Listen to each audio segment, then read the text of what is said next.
Steve Vai, wow! Meron tayong isi-set up na Floyd Rose, alright. Ito ay isa sa mga napaka-komplikadong i-set up dahil hindi basta-basta masi-set up ang bridge nito. At lahat dito merong lock. Sampulan ko kayo ng malupitan pagtapos natin i-set up to. Let's go!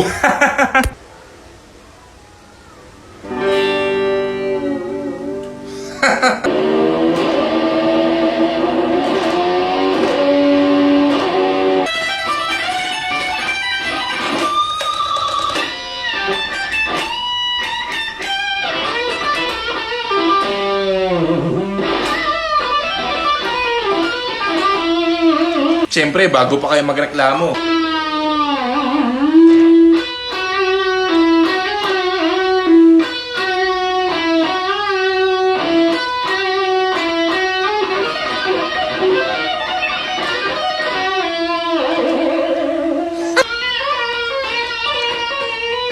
May sticker pa ni Kong, oh, power!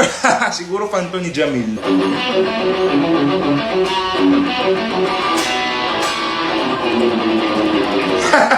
Ano na? Yes, yan, napakaganda oh. Ibanez Gem Kong TV. Tapos na natin siyang i-full setup, napakaganda na. Kaya ako pinaglalaruan yung trim para malaman ko kung stable na yung tono niya. So far, stable naman na. Message lang kayo dito sa magpapaset up, alright mga kamukmuk.